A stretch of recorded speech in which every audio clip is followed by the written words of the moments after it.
Hey everybody, big greetings to you from Kathleen and me and the Vancouver Eastside Vineyard Church. And I have with me on the call today, Sini, whom we've known as Frances. Sini is her Indigenous name. Harlick, who's been part of our community for almost 3 decades now. But like I'm sure most of you, we've experienced here in East Vancouver a lot of grief and loss during the pandemic, both individually and corporately, and so much so that we actually called a lament service in late November of 2021, profoundly entering into the grief our country felt at the discovery of the remains of the missing children at the site of the Kamloops Residential School in the middle of the year, and now, of course, thousands of more across Canada.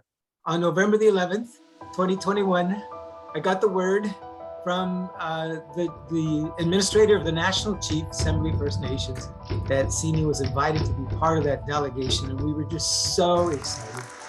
And of course, it got postponed to late March, early April of this year. And so she's coming back fresh with stories of that event. And thank you to all of you for so generously being a part of that. Vineyard Canada, BC Vineyards, we're so grateful. So I'm going to turn it over to Sini.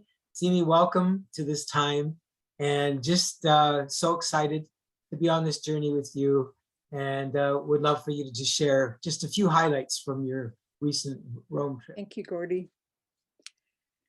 I, first of all, would like to say thank you to the Vineyard for their support.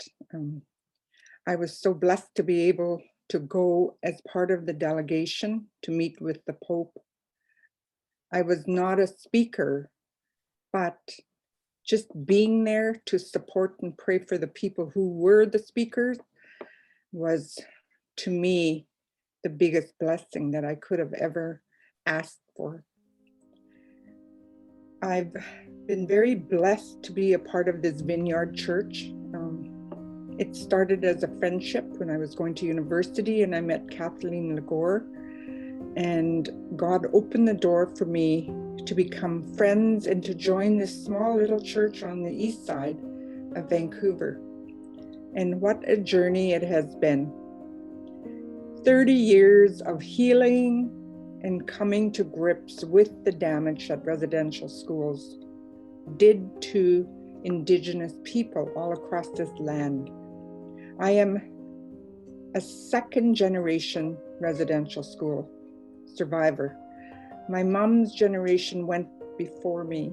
She attended Lejac Residential School, and her brother and sister also went, and my uncle is buried at Lejac. He died in the residential school there, and it was very tragic and affected that whole generation, what they called the Northern Boys. And it brought trauma to all of them. So I grew up, not really knowing the history until later on in life, after I survived residential school myself and witnessed so much physical and verbal and all kinds of abuses.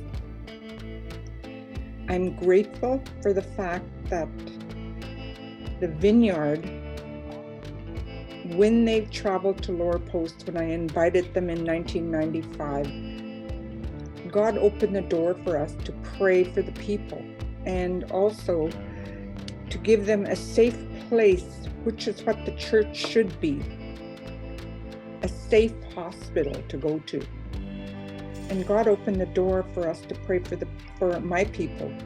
And healing started, I believe, in that time, and continued right up until, we received our compensation in 2009 from the residential school compensation that was given out.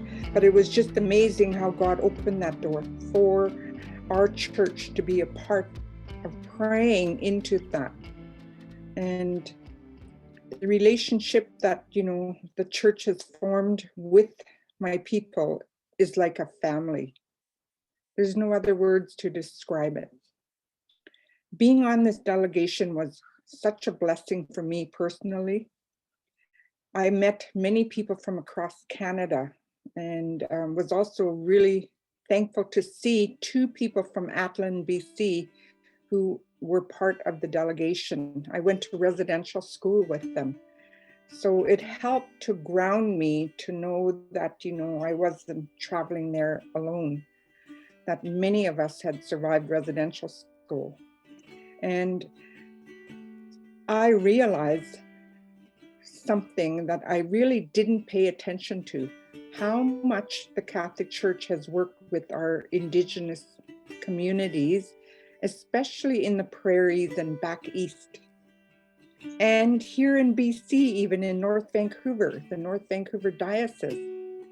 I met the bishops on the trip and some of the priests that are involved in the reconciliation process.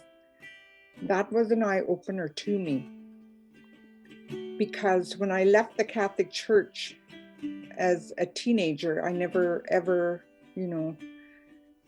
really participated in the Mass or anything like that.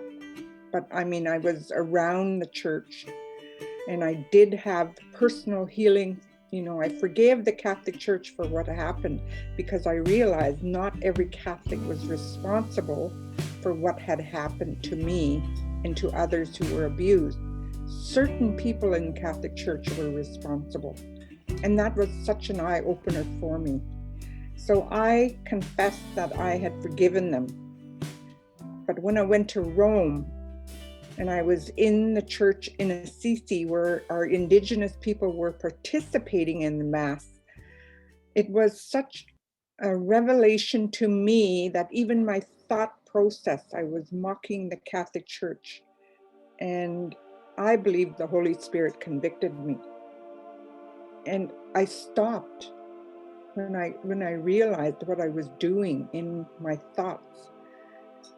And I really believe that was another moment of total healing for me, because that was where the Holy Spirit went to work, and I had to let it go.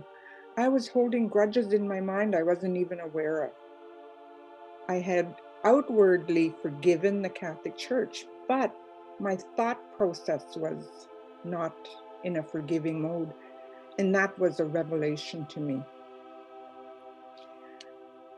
A lot of the communities are working very closely with the Catholic bishops, and they have started the process of healing and reconciliation.